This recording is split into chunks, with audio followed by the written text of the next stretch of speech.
नमस्कार, दिव्य हिमाचल टीवी में आपका स्वागत है। मैं अनुज कुमार। आइए शुरू करते हैं आज का न्यूज बुलेटिन। देश में कोरोना की दवा की कालाबाजारी के तार हिमाचल से जुड़े, बड़े पैमाने पर हुई हेराफेरी। आईआईटी मंडी के शोधकर्ताओं का कमाल, खुद साफ हो जाएंगे फेस मास्क और पीपीई किट। पहली से तीसरी कक्षा के लिए बोर्ड का फैसला टला, 2022 तक लागू होगी नई शिक्षा नीति। हेल्थ डिपार्टमेंट की चेतावनी, हिमाचल में आने वाले 15 दिन बेहद नाजुक। सीएम जयराम ठाकुर का ऐलान, हिमाचल के सभी मीडिया कर्मियों को भी लगेगी कोरोना वैक्सीन। कालका शिमला नेशनल हाईवे पर खुला हिमाचल का पहला टोल प्लाजा, छोटे वाहनों को चुकाने होंगे 55 रुपए। कल से लगातार 4 दिन बारिश और बर्फबारी की चेतावनी। और अब समाचार विस्तार से।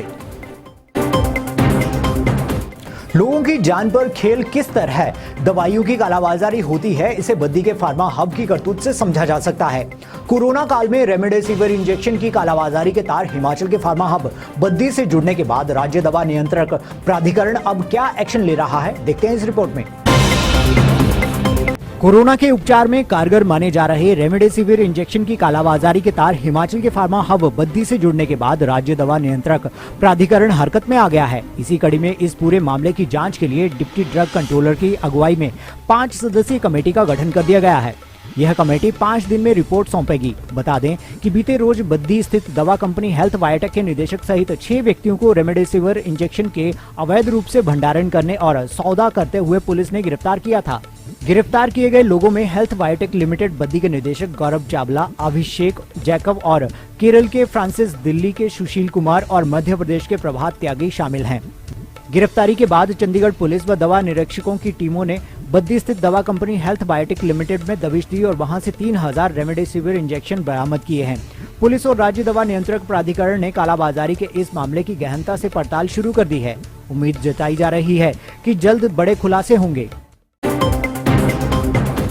आईआईटी मंडी के शोधकर्ताओं ने फेस मास्क और पीपीई उपकरण के लिए बैक्टीरिया रोधी, खुद साफ होने वाली सामग्री का विकास किया है। नैनो मटेरियल का मास्क केवल धूप में रखने से साफ और दोबारा पहनने लायक हो जाएगा। भारतीय प्रौद्योगिकी संस्थान मंडी के शोधकर्ताओं ने फेस मास्क व अन्य पीपीई उपकरण बनाने के लिए खास सामग्री का विकास किया है, जो वायरस फिल्टर करने, खुद अपनी सफाई करने में सक्षम और जीवाणु रोधी है। इस सामग्री का विकास डॉक्टर अमित जायसवाल, सहायक professor, school of basic sciences, IIT Mandi के साथ उनके शोध विद्वानों प्रवीण कुमार, शौनक राय और अंकिता सकरकर ने ऐसे समय में कार्य किया है जब देश में कोविड-19 महामारी की दूसरी लहर रोकने के लिए ऐसी तकनीक का विकास करना अनिवार्य हो गया है। शोध के परिणाम हाल ही में अमेरिकन केमिकल सोसाइटी के प्रतिष्ठित journal applied materials and interfaces में प्रकाशित हुए हैं। महामारी के कठिन दौर में सार्वजनिक जीवन में फेस मास्क हमारे पोशाक का हिस्सा बन गया है। ये मोटे तौर पर किसी इंसान और उसकी बाहरी वातावरण के बीच सुरक्षा कवच का कार्य करने के लिए बनते हैं। हालांकि वास्तव में जरूरी ये है कि ये एंटी माइक्रोबियल एजेंट बनकर रोग के जनक को रोकने या मारने का भी कार्य करें। खासकर दोबारा इस्तेमाल किए जाने वाले मास्क के लिए ये अधिक महत्वपूर्ण है। कोरोना की वजह से हर सरकारी और गैर सरकारी कार्य प्रभावित हो रहा है। शिक्षा विभाग में कई दिनों से प्रस्तावित नई शिक्षा नीति को अब टाल दिया गया है। इसके तहत अब पहली से तीसरी तक की कक्षाओं में बोर्ड सिस्टम लागू नहीं हो पाएगा। राष्ट्रीय शिक्षा नीति में यह तय किया गया था कि पहली से तीसरी तक के छात्रों को बोर्ड के दायरे में लाकर शिक्षा में गुणवत्ता लाई जाएगी, मगर मौजूदा हालात में यह संभव होते नजर नहीं आता। नई शिक्षा नीति के नियम पूरी तरह से अब लागू नहीं होंगे। इसमें कोविड बाधा बन गया है। पहले से तीसरी कक्षा तक के छात्रों की 1.5 साल से रेगुलर कक्षाएं न लगने की वजह से ऐसी नौबत आई है। बताया जा रहा है कि छोटी कक्षाओं के छात्रों की पढ़ाई का स्तर गिरा है। ऐसे में शिक्षा विभाग का मानना है कि अभी इन कक्षाओं को बोर्ड का दर्जा देना सही नहीं है। राष्ट्रीय शिक्षा नीति के तहत प्रदेश सरकार ने प्राइमरी की इन तीनों कक्षाओं को एक विशेष अथॉरिटी के अधीन लाने का भी फैसला लिया था। शिक्षा विभाग ने फैसला लिया है कि वर्ष 2022 में अगर स्थिति ठीक हो जाती है और छात्रों की नियमित कक्षाएं लगती हैं, तो बोर्ड के फैसले को लागू कर दिया जाएगा। उसके बाद शिक्षा विभाग चुनिंदा शिक्षाविदों को इस सूची में शामिल करेगा ताकि वह इन तीनों कक्षाओं के छात्रों की पढ़ाई को लेकर प्लानिंग कर सके। जिन लोगों में कोरोना के कोई भी लक्षण दिखाई नहीं दे रहे, वे सामने वाले के लिए बहुत घातक हो सकते हैं, क्योंकि उनकी इम्यूनिटी उच्च स्तर की होती है और वे सामने वाले को आसानी से संक्रमित कर सकते हैं। हमें ध्यान देना होगा कि संक्रमण से बचने के लिए बार बार हाथ धोना और लगातार मास्क पहनना ऐसे उपाय हैं जिन्हें अपनाकर बचा जा सकता है। हिमाचल में आने वाले 20 दिन बेहद खतरनाक हो सकते हैं, ऐसी चेतावनी हेल्थ डिपार्टमेंट की ओर से दी गई है। हिमाचल के लोगों के लिए आने वाले 20 दिन बेहद नाजुक हैं। इन्हीं दिनों में तय होगा कि मामले घटेंगे या फिर स्थिति पड़ोसी राज्यों जैसी खराब होगी। जिस तरह से दिल्ली में बिस्तरों और ऑक्सीजन की कमी है, उसी तरह से हिमाचल में भी ये कमी होना शुरू हो जाएगी। अगर इसी रफ्तार से मामले बढ़ते रहे तो स्थिति विकराल हो जाएगी। ऐसे में डॉक्टर भी अब बढ़ते हुए मामलों को लेकर परेशान हो गए हैं। लोगों से कोविड नियमों का पालन करने को कह रहे हैं। 15 से 20 दिन में भयावह स्थिति होने की आशंका से इनकार नहीं किया जा सकता। अगर इसी तरह से मामले बढ़ते रहे तो अस्पतालों में बिस्तरों की कमी होना शुरू हो जाएगी, ऑक्सीजन की किल्लत होना शुरू हो जाएगी। सही समय पर लोगों को उपचार मिलना मुश्किल हो जाएगा, क्योंकि मात्र बिस्तरों के लगाने से ही उपचार नहीं होता है। डॉक्टरों की माने तो हिमाचल में 70 से 80% मरीज ऐसे हैं जिनमें किसी तरह के कोई भी लक्षण नहीं है, लेकिन ये भी अन्यों को संक्रमित कर सकते हैं। बिना लक्षण वाले मरीजों में प्रतिरोधक क्षमता ज्यादा होती है, जिससे इनमें लक्षण नहीं आते हैं। अगर सरकार मीडिया कर्मियों को भी कोविड वॉरियर का दर्जा दे दे तो इसमें कोई अतिशयोक्ति नहीं होनी चाहिए। और आज इसी दिशा में मुख्यमंत्री जयराम ठाकुर ने भी इशारा किया है। उन्होंने कहा है कि कोविड काल में मीडिया का रोल सराहनीय रहा है। ऐसे में मीडिया कर्मियों के लिए वैक्सीनेशन का खास ख्याल रखा जाएगा। हिमाचल के सभी मीडिया कर्मियों को भी कोरोना वैक्सीन दी जाएगी। ये खुलासा मुख्यमंत्री जयराम ठाकुर ने किया है।